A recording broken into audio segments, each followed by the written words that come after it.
Greetings, brothers and sisters. Today is December 24th, Christmas Eve. I'm not going to make a video tomorrow. This will go up tomorrow, like a normal video. Most people are busy doing Christmas stuff. I'm going to release a Journey series, and this is sort of a Christmas message and just, some things I wanted to talk about in terms of Christmas. So, every year I get what I call Christmas spirit. And it's a spiritual condition. When I'm talking about the Sajmarg method of meditation, there's a couple of things. There's spiritual approach, and that's your proximity to God and where you are internally in your spiritual journey. And then there's your spiritual condition. And most people have no spiritual approach. Most human beings have, they're on the starting block of their spiritual approach. But there's varying levels of spiritual condition. Spiritual condition has to do with one's purity of their heart and, how much spiritual grossness they have. Some people are grosser than others, and they're going to be they're going to be less sensitive, the grosser people. And it doesn't reflect in one's personality. In the Sajmark system, the personality is there. Often people with tender hearts, sensitive hearts, are not nice people. They are, they're abrasive, and they're, people who have tender hearts tend to have defense mechanism, especially in the modern day world. So it's not a reflection of like what kind of person they are, right? It doesn't matter what kind of personality they have, whether they're kind or not. It matters what your spiritual condition is, and that is whatever it is. And it's people's ability to feel God's love and all these things. But there's these various points, and there's various spiritual conditions and things and stages you can get into on your spiritual journey. And so when I say Christmas spirit, it's a spiritual feeling you get. I mean, it would happen almost every year in some kind of spontaneous way. It wasn't anything I worked for, anything that I intended to have, right? A spiritual, moment where I just feel, like a happy feeling of Christmas, whatever it was, right? Like a couple of years ago, my family and I went to Chuy's Mexican restaurant, and this was maybe 4 years ago. And there's a kind of mall area that it's in, and they had nicely decorated lights. And they did a good job with the lights, and I just had this feeling, that would sort of triggered a feeling of, the spontaneous feeling of this, the Christmas spirit, right? Oftentimes it had to do with snow or something like that. And, that time of year, each time of year has their signature days, right? Fall and summer and winter and spring have their signature days where you're like, oh, now it's fall, now it's winter, now it's spring, these things. Summer, these days that stand out weather-wise and just, the beginning of something and, whatever, getting into the mood of that season. But beyond the materialism, beyond the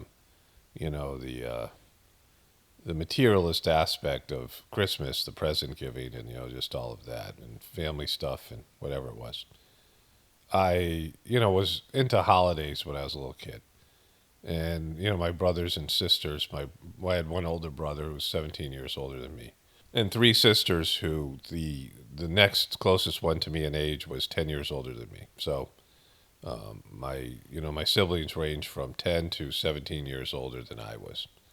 And so it was like I, didn't grow up with them as kids, because when I was 6 years old, my sister was 16 and in high school. She was the only one that was still living at home, when I was like a little kid. And, my rest of my siblings were adults. When I was 6 years old, my brother had his first child, so my nephew was closer in age to me than my siblings, and they were kind of like my siblings. We spent a lot of time in my brother's house, when I was younger. And eventually I lived there for a bit when I was, between colleges and whatever. Actually, my second attempt at college, I went to live with my brother for like a year. And so, that was more like my siblings than my actual, brothers and sisters. And, I think my parents were kind of over the holidays, and we had a Christmas tree that was like a fake Christmas tree you had to assemble. and I would get the Christmas tree out. I was like 7, 8, 9 years old, probably maybe even to high school, and I would do all the decorations and whatever. Right? So, and just because I was into it, right? Um, and I, would have this feeling of Christmas every year. And again, the materialism and the probably didn't usually want something specific for Christmas. I had to come up with something when parents asked me or whatever. But and that continued. My ex was not good at holidays. Whatever, like I usually I had to take over the the whatever the festive things that do with holidays, and at some point we became conscious of the fact that it wasn't really Jesus's birthday, and we were doing something else, Saj Marg meditation, so we weren't really Christians anymore. And the materialism and all these things, we changed up the holidays a little bit, right? Like we still did an Easter egg hunt, and we still did like Christmas lights and things, but it changed over the years. And we knew it was a solstice, which was really celebrated. So really, Christmas is the solstice, and Easter is the spring equinox. And these was to bring in the pagans, which I'll come back to that because that's an important thing to know. Like it's something I've been talking about the way that they've degraded Christ and Christ's his message. But as I got older, the holidays were kind of sucked for me because we didn't have a lot of money, and the family was kind of falling apart, and I wanted my kids to have happy birthdays and happy holidays, but that became harder and harder as my marriage fell apart and all these things, my family fell apart. And my ex was born on Halloween, so her birthday was Halloween, and um, that was another nightmare because we were celebrating a holiday and her birthday every year, and it was just really stressful to pull the thing off. And Halloween was always kind of interesting because we moved around a lot, and having neighborhoods where um, there was trick or treating wasn't really you know it wasn't wasn't as prevalent anymore. Like it was different than when I grew up. As when every place I lived, there was trick or treating. But now there's neighborhoods that don't even do that. People go to the mall, and then there's the candy. We were feeding our kids.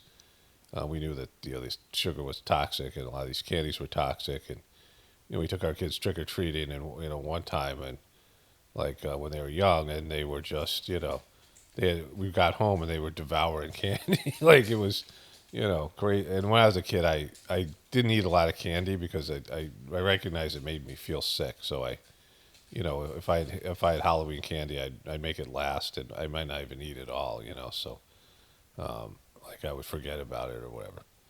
But they were getting crappy candy, and I mean I knew what was in it. We knew what that stuff that was in it was not good for. It's horrible. And so it was a whole thing, and we tried different things, and it was always stressful for me to make it a thing work. And as it got, as everything started to fall apart, there's more negativity in the situation.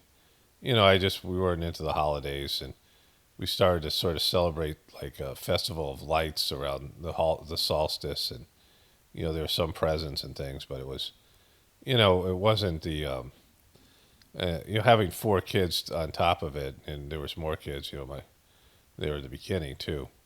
6 kids, two of my exes, and so it was like an influx of material goods and toys and things, right? Like the amount of junk you now had, and then as Christmas became for me, like how to get rid of the wrapping paper. We stopped using wrapping paper, but like more recently now with my my current situation, it's like getting everything cleaned up, like having a plastic bag there to put all the wrapping paper away. It's just a waste of, I mean, it's just a total waste of resources, unwrapping these gifts and all the anticipation is gone. I mean, at least for me, I mean, as an older person. And I started feeling the materialism, like, what do you do with all this stuff, right? Like you're given something and you may or may not want it or need it or, whatever it is. And what do you do with it? Like, do you immediately give it to Goodwill or, whatever? Trying to figure out what to get people and all those things. If something spontaneously comes to you, like a great gift that the person won't give to themselves, that's great. But that's harder and harder to do as you get older. Like if I, need something, I need it like when I need it, right? Not waiting for Christmas. And so, trying to come up with ideas for yourself of what people can give you, and you're like, hey, I don't need anything. I don't. And so I've been more of a bah humbug type person. And, no decorations. We haven't, we're not celebrating Christmas at all this year. Um, like not in in any sort of present type way or whatever's going on, because it's just, between my wife and I, and we both were relieved by, I said, like, let's not, do gifts this year in terms of the gift part. And I haven't had that moment where I feel Christmas spirit, right? There were times, I remember my family, with my kids were younger. My son's 20 now, and he must have been 2 or 3 years old. And we had a Christmas tree farm right near our house. And, there's a whole kind of, struggle of cutting down trees for, one-time use, like the whole Christmas tree thing, right? Trees are, there's a whole kind of struggle with that. Like I don't feel great about that, right? Cutting it down for one decorative use. This is a European type of, the whole festival of lights and things. There's all this stuff to do with the solstice. They've taken all these different holidays that were celebrated in different parts of Europe and made it into Christmas, right? But we would go and cut down a tree at this Christmas tree farm. You could pick a tree, and there are saws there. And then they had these, like, little Debbie's treats, like Christmas tree cake, like, like some kind of hostess, but a little Debbie's kind of. And it was a Christmas tree. It had icing on it. And my youngest, we got the first year, like, I turned around, or I looked in the rearview mirror, and he was covered in frosting all over his face. And I had wanted to get a video camera, but we couldn't afford it. Just the time was always, there was all kinds of stress and things going on, and so we went there a second year. The same thing happened. He got stuff all over his face, and it was a whole big day. The kids liked it, right?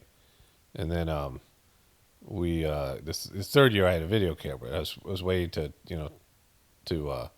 we him to start eating his thing, and so we'd have this frosting all over his face, and it'd be some sort of a memory, right? Like at least for me.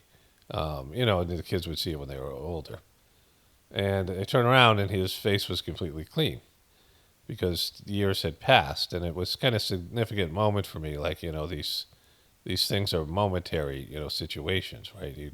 He had aged out of eating, the in messy way. He was probably like a little bit, not completely clean. But we had these traditions, but as we moved and the kids got older, we tried to switch these traditions around, but then it became kind of more and more work.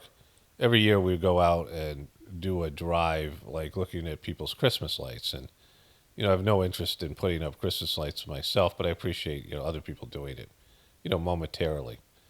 And we'd go and we'd call it, the kids would call them shinies, and we say we're going on a shiny drive, and we'd get hot chocolate, and it was usually late, so it was like, but whatever. It was like kind of late to give the kids hot chocolate because we didn't give them much sugar and things like that. But it was like this special day, and all that stuff. We'd have hot chocolate the first day it snowed, things like this.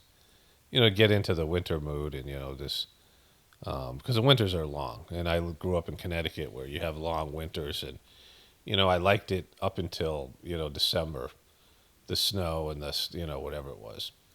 But then by February, you're suffering from light deprivation, and you're not going outside with vitamin D, deficiency, and it just gets kind of depressing and gray, and where we live now, it's just gray for like from January to like March, and so there's all that.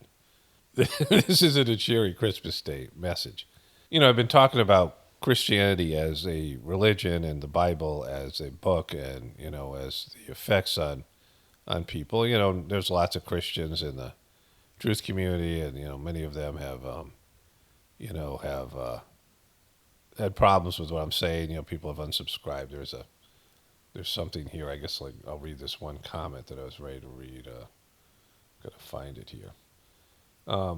That there's this. See if it's one of these comments here.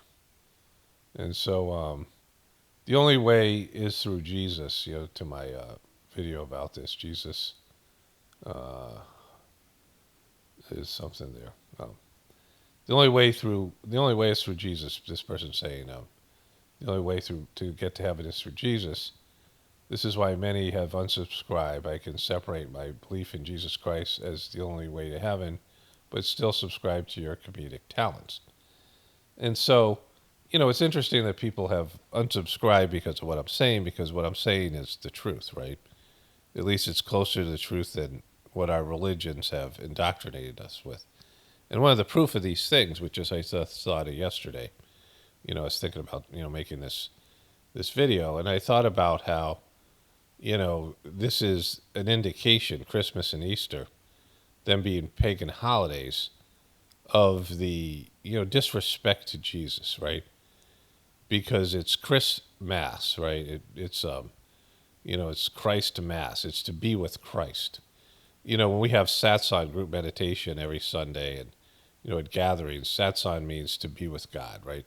To be, there's a whole, I forget the different word parts, but we can easily see this in Christmas is Christ Mass, right? It's to be there with Christ on, Christmas and celebrate his birthday. And I know from the Sajmark teachings that the birthday, someone's birthday, when you see somebody's birthday, my daughter's who's passed away now, like every May 9th, like I can, it's a bummer for me. It just reminds me, of all, her life. And, she committed suicide. And now, I found out she was using drugs, hallucinogenics, and that was in her system at the time, all these things, right?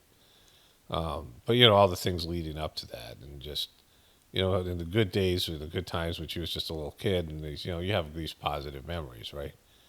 But that day is always going to be significant, whether the person's alive or not. Especially when it's somebody younger, your children, and things like this. It's it's some sort of a tragedy. But the celebration of a person's life, you're celebrating their life, right? That's how it works in the Sajmark system. You're celebrating, if you're a Christian, you're celebrating Christ's life. But even someone like me who transcended their religion, Christianity had an effect on me. My mom and my grandmother prayed for our family, and I feel like those prayers were, I can't prove it, but I, feel like those prayers were essential to me in my spiritual life. It's, it's supposed to be important to have a good, your mom being somebody who's religious or, has a godly person, spiritual.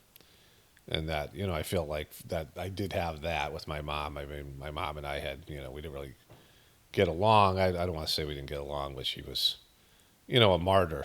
So it's always tough, but she was also spiritual and prayed, my grandmother.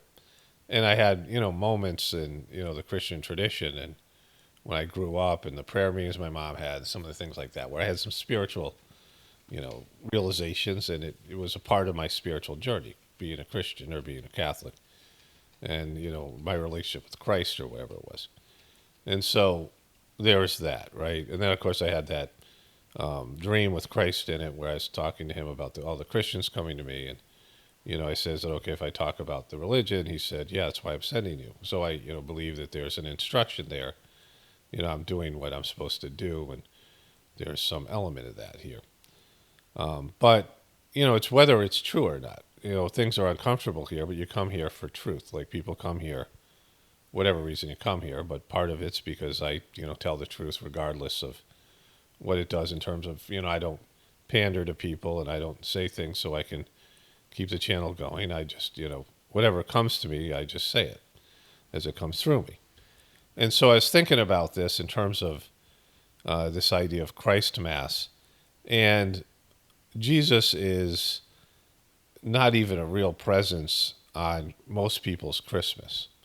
When I was a kid, we put out the, the manger and the the various, the three wise men and the lambs and the whatever it was, Mary and Joseph. And the last day there was a little baby Jesus we put in there, like some, ceramic baby Jesus. And there was an angel on top of our Christmas tree. Some people have stars. Most people have stars. We had an angel. But that was about it, right? We went to Christmas Mass. My dad was angry at God, so he only went to Mass on Christmas and Easter, right? And there was, the church was packed on Christmas and Easter, like all the people who just went to church on those 2 days. And it was mostly, like one time My sister was an atheist. She was a hippie. My second oldest in the family, and my dad turned to her in church and said, "What's a nice atheist like you doing in a place like this?" This is a kind of kind of famous joke type of what's a nice girl like you doing in a place like this kind of thing, whatever that was, some goofy humor, and them laughing or whatever, and sure, like there was this thing, my mom getting mad and giving everybody the stink eye. Christmas is celebrated, by you know the lots of people who aren't Christian, lots of people who don't believe in Jesus or don't go to church, or it's now become a national holiday. So much so when I was in India, there was a family that it was a wife, a couple and their 3-year-old kid, and the kid was just spectacular. I've told the story of Bucky. It was like a rescue dog. It was like a stray puppy, and and the guy at the house telling the story of Bucky, and Bucky always barked at us when we came to the house. And when he was done with the story, Bucky came over and licked my hand and put his head on my lap and let me pet him, right? But before that, he was always aggressive. It's kind of a neat story. I've told this before. But these were the nicest people, like nicest people. The kid was one of those, like, just really happy, great kids, like just really enthusiastic, right? And the guy, they had lived in Boston. The guy worked as a physicist in Boston, or he taught physics in Boston, and in America, and now he was tutoring people. He made enough money to where he was working less, and they were right by the ashram, and the wife was just really spiritual, sweet person. And we went over there during the flood in Chennai, and there was a couple who were optometrists that live across from us. They own their own their own optometry clinic or whatever. And they were really sweet too. They weren't practicing the meditation, but they were really sweet.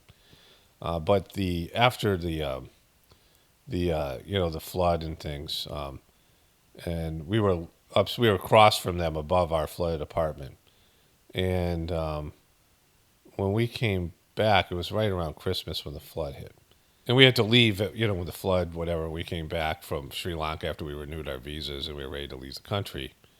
They invited us to their house, right? And the guy had gone and got this little Christmas tree. These stores were depleted. They had all these kind of like 7-Eleven stores, small stores, and you could get any number of different things there, right? And the guy had, he'd experienced Christmas in America and thought we were missing home. It was really sweet of them, really nice. The kids were really touched, and, my kids. And they got us little gifts, and it was like this, and it was an actual kind of, there was just love there, right? There was just positive feeling, it was the celebration of Christmas, but again, not, with Christ being at the center of it, it wasn't because, this guy didn't know Christmas from Christianity. He knew it from living in America, and it's turned into one of these materialistic money-making holidays, right? And so the first thing is, it is the one time in the year that all these retail stores and all this money is made. It's the biggest money maker. It's the most. I make more money in December than any other month on YouTube because the price to run ads goes up, right? There's a push for advertising, and it's just an economic boom, right? It's a time where the economy booms. Like, people are more inside now, and they go more shopping, they do more shopping, they do things. And of course, just with Christmas being this materialistic juggernaut, right? And with that, you have Santa, who becomes the number one figure. Santa is an anagram for Satan. And it's only switching 2 letters, right? You're only switching, you're only taking the A at the end of the word and putting it in front of the N. So you're only moving 1 letter. And then you got Satan, and of course he's dressed in red. He sneaks into your house and eats your food, and leaves all these materialistic gifts and things in your house. But it's then you have the decorations and the lights, the light aspect, right? That's to do with these traditions in Europe. The pagan traditions where it was the winter solstice, where they would have a festival of lights because it was the darkest day of the year. And so there's candles or whatever it was. And so you have all the Christmas decorations and the things to do with that. And, of course, the holiday. And then you have the feast and the things that go with, families coming together. And Jesus is an afterthought, right? And it's not even his real birthday, which is disrespectful. And so the fact that they got rid of his real birthday or lost his original birthday and decided, because they had these major pagan holidays in Europe, particularly in England, and they wanted the pagans, they were forcing the pagans to convert to Christianity in a forced way. And the pagans didn't want to do it. So they hijacked the pagans' holidays. But when they did that, they screwed Christ over because Christ had two significant days. He had the day that he was born, which is, you're celebrating his birth and the effects he's had on the world. And that day is important to celebrate on the day.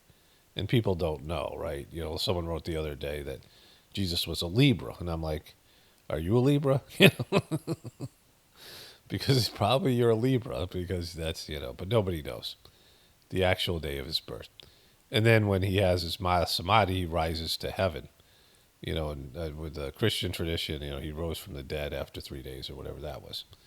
But there's the birth and the death. They're both significant days. The death, you celebrate him being liberated from his body and going to, the spiritual realm, in this case, heaven, what, Christians call heaven. But the days matter, right? But their desire to expand the Christian base, the desire to force these subjects to worship what they were worshiping, made them betray Jesus's, to give up on Jesus's birthday. And then all the things that have happened with it, the materialism that's set in, and this compromise, it shows you the weakness of the Christian tradition that you can't even celebrate Jesus's actual birthday. And when his birthday's celebrated, he's like the seventh most important thing and just an afterthought, right? And, this is what I've been saying all along about the Christian tradition. It is, and all these religions to whatever extent, they lose their true essence. They lose what's important, right? It's important that you recognize Jesus' birth as being what he did for humanity. What did Jesus do? Well, he brought compassion, some of the things that Jesus has brought in his teachings, and some of the things that has happened, the good things that have come out of Christian tradition, the good things that are there. And there are good things. And so you're celebrating those, and those should be celebrated, right, as a respect to Jesus, if you're a Christian. And you really can't do that with all the pomp and circumstance of the stuff to do with Christmas. It's none of it has to do with Christianity. In fact, these were from other spiritual traditions, with Druid and pagan traditions and things that were going on in Europe, and these holidays, it's dark as hell up there and cold, and these European countries, and, there's no snow where Jesus was, right? There was no white Christmas. I'm dreaming of a white Christmas, all the music, all the things that go along with it. Think about all the TV shows and movies that are about Christmas, the movies specifically, almost all of them are about Santa Claus, right? Rudolph the Red-Nosed Reindeer, the Grinch, all these things that you watch when you're a kid. And really none of them, other than like The Little Drummer Boy, which was my favorite of the Christmas shows. It was the only one where I felt some spirituality. It celebrated Jesus' birth, right? And that's, but all the rest of them, it's about the materialism and the hijack of Christmas to recruit people from these other groups of people. Same thing with Jesus' death and Easter. There's a goddess, Estora, and she has this part of her story, the Druid tradition was, to do with a rabbit laying eggs, and there's a whole thing there. And so that's where the Easter bunny comes from. Zero to do with Jesus' death, right? We would have Palm Sunday and Ash Wednesday, and, we'd go to the church, and there was that element of it. But, when we were a kid, you were looking forward to the Easter egg hunt, right? We just, that's always kind of fun, doing that kind of thing. And, even though, like the White House, they do that, right? But, they've forgotten about Jesus. They've left Jesus out of these holidays. And just like they've left Jesus out of their religion, and they've warped the religion to be a power and control, biblically and all these other ways that they're controlling people. And they're promising you that this is the only way to get to heaven. But if they had any faith in that, they don't have faith in that because they would be celebrating Jesus' birthday on Jesus' birthday, and it wouldn't have all this other crap. It would be just about Jesus, and not about gifts, not about materialism. All these different corporations, like the candy company, decided to make Halloween and create trick or treating. You can go and research that. That's kind of interesting story as well. The firework company on 4th of July, whatever it is. A way to make an economic boom out of something, and everybody wants to get in on a holiday where there's a mass, purchase of things that are, to do with the holiday, the turkey industry, and, all these things, whatever, Christmas ham. They can create a market, right, and, all these types of things. And that's what all that stuff's about, right, the Christmas holidays. And when I talk about the Christian religion being compromised, I mean, all the religions are compromised, and they have their different, levels where they're not about God at all, and they're not about connecting you to God. But you can see it's compromised just based in the holidays and the lack of respect for Jesus and his birth and his, these things. And, this idea that Jesus is the only, the only way to get to God. Well, if they believe that, they'd celebrate his actual frickin' birthday, right? They would actually celebrate the day that he was born and not have some compromised materialistic holidays and lose the essence of the thing. They don't really respect Jesus, and they don't want Jesus. They want the Jesus that they've created. Your own personal Jesus, and Jesus is whoever you want him to be for your own ego and, these things and your materialistic life. But, all spiritual approach is based in truth. The truth of it, the truth stings, right? The truth you don't want to hear. And you could also see the farther we get away from the more time that passes, the less Jesus there is in either Christmas or Easter and the Christian tradition. I've talked about this with, the three warring religions of the Jewish religion, the Muslim religion, and the Christian religion. And there's been these, there's a battle between these three religions that are all part of the same tradition. It started off with basically Judaism and Islam splitting off, but they were, basically the same thing to start off with, right? They all started in that original point, and then, of course, Christ came along later. And there was this division in that small area in the Middle East, and now it has become a global conflict with there being, 2 billion Christians, over 2 billion Christians, and 2 billion Muslims. And, of course, Christians occupy to being colonizers, which is also, there's nothing to do with colonization and, the missionaries that would force these people all around the world and do all kinds of damage and, murder kids and, all the things that were done in Jesus' name. None of that has to do with Jesus' teaching and who Jesus was as a person. And so these people claim to be, Christ's followers. They're not. They're not following Christ. They've created their own version of Christ. They're disconnected. And so, I thought there could be an experiment for those of you guys listening to this who are Christian and, people who have heard me say these things. Why not ask Jesus directly? I used to say this all the time. When I said things that were, were not a part of the religion.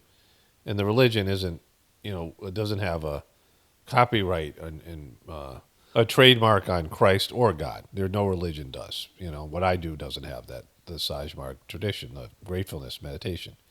There's no trade. You don't own God. You work for God. Like God, you serve at God's pleasure, the pleasure, the pleasure of the president, right? And that's a weird way of saying it, but you serve at God's, at God's discretion. You do what God wants you to do. That's what you can ultimately aspire to do, to be some sort of slave or servant to God, right? But anyways, the experiment is ask Jesus, right? Go into some, prayerful, meditative state and ask Jesus if what I'm saying is true. Because it's something to think about, right? It's there. This information you've gotten, you've come across my channel. Instead of leaving or getting butthurt or, getting upset, just ask if it's true or not. And if it isn't, then you can go on with your, Jesus will answer you one way or another. Find a way through dreams or through, self-reflection or whatever. Find some, way that you can communicate with Jesus and ask Jesus directly. You can ask any, you can ask Jesus or Buddha or Krishna or, they're spiritual beings, and you can still connect with them. Whoever it is, your dead relatives. I mean, this happens all the time. You just have to be willing and open and not scared of that kind of thing. But you can connect with Jesus directly. You don't need a book or anything. You can, pray to Jesus and have Jesus answer you and have there's people who have that. They have that relationship. And you can ask, is that, accurate what I'm saying, right? Ask Jesus if, what I'm saying is accurate. Or, whatever, these ideas or whatever you want to do for, whatever how you want to. I mean, it's between you and Jesus, right? But it is there. It's something that people can do instead of just dismissing something when you're coming here for truth, right? You're coming into the internet looking for truth, and you found my channel, and I say these things. And it's a good way, on the 25th of December, not Jesus' birthday, to, maybe think about something other than the materialism that's crept in. It's become so materialistic, this religion particularly. But anyways, Merry Christmas. Only spirituality will save this world. This Paul Romano definitely born for the apocalypse. And the ascension, everyone have a blessed day and be grateful.